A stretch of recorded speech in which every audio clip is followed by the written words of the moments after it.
அலைவரிசையில் எப்பவுமே போயிட்டு இருக்கு, தகவல்கள் பரிமாற்றம் நடந்து கொண்டே இருக்குது. நிறைய காரியங்கள் அங்கே நம்ம காணாத மண்டலத்திலே பேசப்படுகிறது, சொல்லப்படுகிறது, கிரகிக்கப்படுகிறது. காணாத மண்டலம்ன்றதுனால இல்லைன்ற கூடாது, அங்கே ஒன்றும் கிடையாது அப்படின்னு. இப்போ உட்காந்துட்டு இருக்கு, ரேடியோ அலைவரிசை பாட்டு போயிட்டு வந்துட்டு இருக்குது பாருங்க.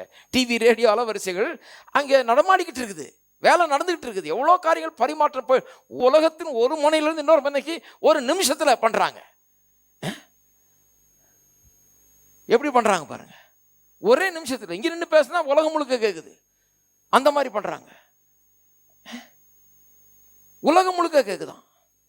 அப்போ டெக்னாலஜி எங்கே வந்திருக்கு பாருங்க. இதெல்லாம் ஒன்றும் இல்லை, இப்போ இவங்க கண்டுபிடிச்சிருக்காங்க. நம்ம ஆண்டவர் அந்த காலத்துலேருந்தே வச்சிட்டு இருக்கிறாரு. இது நம்ம ஆவி எல்லா பேண்ட் வித்தை விட பிரமாதமான பேண்ட் வித்து இது. நம்முடைய ஆவியுடைய பேண்ட் வித்தை நிறைய பேர் புரிந்து கொள்ளலை பாருங்க. இவங்க இப்போதான் பேண்ட் வித்தெல்லாம் ரொம்ப தாராளமாக்கிட்டு இருக்கிறாங்க. நம்முடைய ஆவி பிரமாதமாக கர்த்தரிடத்திலிருந்து சிக்னலை பெறும்படியாக, தகவல்களை பெறும்படியாக அப்பேற்பட்ட ஒரு ஆற்றலை நம்முடைய ஆவி உடையதாக இருக்கிறது. இதை புரிந்து கொள்ளுங்கள். இந்த டெக்னாலஜியெல்லாம் இன்னைக்கு பார்க்குறீங்களே, இதெல்லாம் இந்த ஆவிக்குரிய மண்டலத்தில் நடக்கிறதுனுடைய பிரதிபலிப்பு தான், இதனுடைய நிழல் தான் இதெல்லாம். அதுதான் நிஜம், அது நடந்துகிட்டு இருக்குது பாருங்க. கர்த்தர் பேசுகிறார், நாம் கேட்க முடியும். கர்த்தர் சொல்லுகிறதை நாம் அறிந்து கொள்ள முடியும். கர்த்தர் காட்டுகிற வழியை நாம் புரிந்து கொள்ள முடியும். என்னுடைய ஆவி அதற்கு ஏற்றதாக இருக்கிறது. என்னுடைய ஆவி ரேடியோ, டிவி, இந்த சேட்டலைட் டிஷ் இதை காட்டிலும் பலமுள்ளதாக இருக்கிறது. இதையெல்லாம் காட்டிலும் ரொம்ப அட்வான்ஸ்டாக இருக்குது மனுஷனுடைய ஆவி.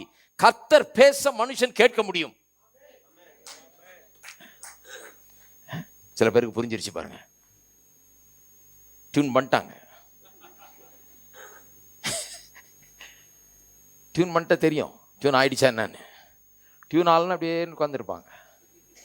டியூன் ஆன உடனே வேற விஷயமே வேற. டியூன் ஆகும், பயப்படாதீங்க. நான் கூட அப்படி தான் உட்காந்துருந்தேன் கொஞ்ச நாள்.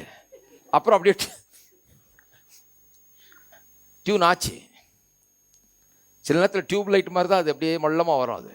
ஆனால் ஒரு தடவை வந்துருச்சுன்னா அப்புறம் ஓன்னு எரியும், வெளிச்சம் அதிகரிச்சுக்கிட்டே போயிடும். அதுக்குன்னு டியூப் லைட்னு சொன்ன நினச்சிக்காதீங்க. ஸ்டார்டிங் கொஞ்சம் ஸ்லோவாக இருக்கும், ஆரம்பிச்சு விட்ட உடனே ரொம்ப வேகமாக எனக்கு கூட முதல்ல இதெல்லாம் விளங்கலை பாருங்க. ஆனால் போக போக எனக்கு விளங்கி கொண்டு விட்டது. இங்கே நடக்கிற இந்த டெக்னாலஜிக்கல் அட்வான்ஸ் எல்லாம் ஒன்றும் nothing compared to what is happening in the spirit world. ஆவிக்குரிய மண்டலத்தில் நடக்கிறதுக்கு இதுக்கு ஒப்பிட்டு பார்த்தீங்கன்னா ஒன்றுமே கிடையாது பாருங்க.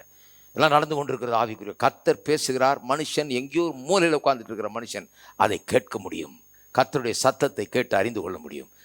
ஆவியிலே மனுஷனுடைய ஆவி கர்த்தருடைய தீபமாக இருக்கிறது. ஆவியில் அவன் வெளிச்சத்தை பெற முடியும்.